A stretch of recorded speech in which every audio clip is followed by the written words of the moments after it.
বাংলায় কোথাও কিছু ঘটলেই প্রথম যে ভিডিওটি শেয়ার করে তার নাম হচ্ছে শুভেন্দু অধিকারী, সুকান্ত মজুমদার থেকে শুরু করে বিজেপি নেতাদের কাছে পৌঁছে যায়। যে কোনো ঘটনা, যে কোনো খারাপ হোক, যা সাম্প্রদায়িক ঘটনা হোক, সবকিছু মানে পশ্চিমবাংলাকে উত্তপ্ত করার জন্য তাদের কাছে মানে প্রথমেই পৌঁছে যায় এই ধরনের কন্টেন্ট। অনুব্রত মণ্ডল রাত্রেবেলায় মদ খেয়ে বা ওষুধ খেয়ে যাই হোক, এক পুলিশ অফিসার বোলপুর থানার আইসি কে তিনি সরাসরি অনেক খিস্তি গালাগালি, মানে অনেক খারাপ কথা বলেছেন।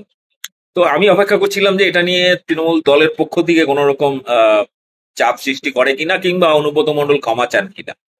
তো দল থেকে তাকে 4 ঘন্টার সময় দেওয়া নোটিশ দেওয়া হয়েছিল, এবং তারপরেই অনুব্রত মণ্ডল রীতিমতো চিঠি দিয়ে তার বক্তব্য রেখেছেন। চিঠিতে তিনি কি লিখেছেন? চিঠিতে লিখেছেন যে ওই থানার আইসির বিরুদ্ধে নানা রকমের অভিযোগ, বিভিন্ন গন্ডগোল পাকানো থেকে শুরু করে তোলাবাজি, বিভিন্ন ধরনের অভিযোগ তার বিরুদ্ধে রয়েছে। মানুষ তার উপর বিরক্ত, শুধু মানুষ নয়, অনেক ব্যবসায়ীরাও তাদের উপর বিরক্ত। সেই আইসির বিরুদ্ধে তিনি এই ধরনের মন্তব্য করতে গিয়ে অনেক খারাপ কথা বলেছেন, তার জন্য তিনি ক্ষমা চেয়েছেন। কিন্তু তারপরে তিনি প্রশ্ন রেখেছেন সেই চিঠিতে, সেখানে বলেছেন যে এই ভিডিওটা বিজেপির কাছে কি করে চলে গেল, সংবাদ মাধ্যম বা অন্য কোথাও না গিয়ে সরাসরি বিজেপির কাছে কি করে চলে গেল, এটা কিন্তু প্রশ্ন রেখেছেন। এর পেছনে তিনি ষড়যন্ত্রের গন্ধ দেখছেন। তবুও অনুব্রত মণ্ডল ভুল করেছেন, ক্ষমা চেয়েছেন। এখানে তো বিষয়টা থামলো না।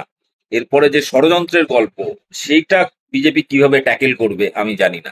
কারণ তারা সাম্প্রদায়িক মন্তব্য, সেনাবাহিনী সম্পর্কে অপমানজনক কথাবার্তা, সেটা নিয়ে ধান্দাবাজি, ব্যবসা করা, সবকিছু করার পরেও বহুবার দেখেছি সুকান্ত মজুমদার অনেক ফেক টুইট, ফেক খবর শেয়ার করে তিনি আবার সেগুলো ডিলিট করে দিয়েছেন, কিন্তু তার জন্য একবারের জন্য ক্ষমা চাননি। সাম্প্রদায়িক উস্কানিমূলক বক্তব্য দিয়ে পশ্চিমবাংলাকে অশান্ত করা থেকে শুরু করে বিজেপির একের পর এক নেতা, সুকান্ত মজুমদার, শুভেন্দু অধিকারী থেকে শুরু করে, তারা পশ্চিমবাংলাকে খুনোখুনি, রক্তারক্তি করার জন্য যে অপচেষ্টা করে যাচ্ছে বিগত কয়েক বছর ধরে, তার জন্য একবারের জন্য তারা ক্ষমা চায়নি।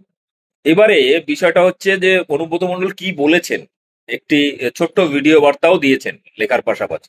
আপনাদের দেখাবো সেই ভিডিও বার্তাটি, এবং আপনাদের মতামত অবশ্যই কমেন্ট বক্সে দেবেন, এবং ভিডিওটি ব্যাপক শেয়ার করবেন। নিজের রাগ সামালতে পারিনি, এটা স্বাভাবিক, আমি বলেছি। এর জন্য আমি দুঃখিত, আমি ক্ষমা প্রার্থী।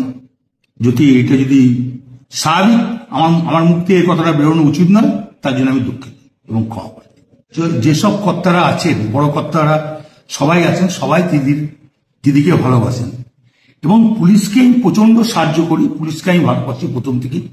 পুলিশ বিপদে পড়লে পুলিশের পাশে আমি দাঁড়াই। পুলিশকে গাল দেওয়ার কথা আমি কোনদিন ভাবতেই পারি না। পুলিশকে গাল কেউ যদি দেয়, আমি তাকে অপমান করি। এটা আমার বরাবরকার স্বভাব। এবং পুলিশের যখনই যে কোনো এসপি হোক, এসডিপি হোক, অ্যাডিশনাল এসপি হোক, যারা আমাকে যখনই যা বলেছে যে এটা দেখে দিন, আমি দেখে দিয়েছি। পুলিশের পাশে সবসময় লোক দিয়ে যেমন করে হোক আমি তাই কোনো ঝগড়াঝাটি করতে দিই না। আমি খুব দুঃখিত, কারণ আমি ওষুধ ফষুধ রাখতে খাই তো অনেক, ঘুমের, আর আমি এখন 10টার সময় ঘুমিয়ে যাই, এবং ঘুমের ট্যাবলেটও খাই। সেই সময় ঘুমটা ভেঙেছে। নুরুল যে ছেলেটা আমাদের খুব ঘি দেওয়ার, খুব ভালো ছেলে, ওর বাবা বলতো আমাদের দল করতো, বাবার করার পর ও দল করে, খুব নিরীহ ছেলে, ভালো ছেলে।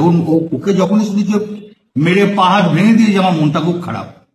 আমি আইসিকে আমিও বলেছি, চাঁদুও ফোন করে বলেছে যে আপনি তাড়াতাড়ি যান, যে অন্তত ছেলেটাকে আজ হসপিটালাইজ করুন। তো উনি আমার কাছে অন্য ধরনের কথা বলেছে, সেটা আমি আর বলতে রাজি নয়। তখন আমি নিজের রাগ সামালতে পারিনি, এটা স্বাভাবিক, আমি বলেছি। এর জন্য আমি দুঃখিত, আমি ক্ষমা প্রার্থী। যদি স্বাভাবিক আমার মুখ থেকে এই কথাটা বেরোনো উচিত নয়, তার জন্য আমি দুঃখিত এবং ক্ষমা প্রার্থী।